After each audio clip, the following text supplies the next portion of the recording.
വളാഞ്ചേരിയിൽ school പരിസരത്ത് നിന്ന് കഞ്ചാവുമായി ഇതര സംസ്ഥാനക്കാരൻ അറസ്റ്റിൽ. ഓപ്പറേഷൻ തൂഫാന്റെ ഭാഗമായി പോലീസ് നടത്തിയ പരിശോധനയിൽ വെസ്റ്റ് ബംഗാൾ സ്വദേശി പ്രൗസൻജിത്ത് മൊണ്ടാൽ ആണ് പിടിയിലായത്. പെണ്ടല്ലൂർ MES സ്കൂൾ പരിസരത്ത് നിന്നാണ് പ്രതിയെ പിടികൂടിയത്. വിദ്യാർത്ഥികൾക്കും മറ്റും വിൽക്കാനായി എത്തിയതിനിടെയാണ് ഇയാൾ കുടുങ്ങിയത്. 145 ഗ്രാം കഞ്ചാവ് ഇയാളിൽ നിന്ന് പിടിച്ചെടുത്തു. സംശയകരമായ നിലയിൽ കണ്ടതിനെ തുടർന്ന് പിടികൂടി പരിശോധിച്ചപ്പോഴാണ് കഞ്ചാവ് ലഭിച്ചത്.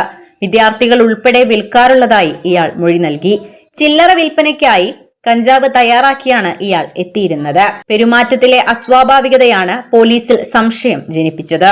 അതോടെ പിടികൂടി പരിശോധന നടത്തുകയായിരുന്നു. നേരത്തെ വളാഞ്ചേരിയിൽ പിടിയിലായ ഇതര സംസ്ഥാനക്കാരായ കഞ്ചാവ് വിൽപ്പനക്കാർ അടങ്ങുന്ന സംഘത്തിലെ കണ്ണിയാണ് പ്രൗസൻജിത്ത് എന്നാണ് പോലീസിന് ലഭിച്ചിട്ടുള്ള വിവരം. SIമാരായ നിർമ്മൽ M മുരളി, സന്തോഷ്, പോലീസുകാരായ ജിയ നന്ദു, ശൈലേഷ്, കിഷോർ എന്നിവരുടെ നേതൃത്വത്തിലായിരുന്നു പരിശോധന. 30-കാരനായ പ്രൗസൻജിത്ത് മുമ്പും കഞ്ചാവുമായി പിടിയിലായിട്ടുണ്ടെന്ന് പോലീസ് അറിയിച്ചു. ട്രെയിൻ മാർഗം വെസ്റ്റ് ബംഗാളിൽ നിന്ന് എത്തിച്ചാണ് കഞ്ചാവ് വിൽപ്പന നടത്തുന്നത്. ഇടയ്ക്കിടെ നാട്ടിൽ പോകുന്ന ഇയാൾ കഞ്ചാവുമായി മടങ്ങിയെത്തുന്നതായാണ് പോലീസിന് ലഭിച്ചിട്ടുള്ള വിവരം. ഇതര സംസ്ഥാനക്കാരായ ആളുകളും ഇയാളുടെ അടുത്ത് കഞ്ചാവ് തേടിയെത്തുന്നുണ്ടത്രേ. ചെറിയ പാക്കറ്റുകളിലാക്കി സ്കൂൾ വിദ്യാർത്ഥികൾക്കുൾപ്പെടെ നൽകി വരുന്നതായും പോലീസിന് വിവരം ലഭിച്ചിട്ടുണ്ട്.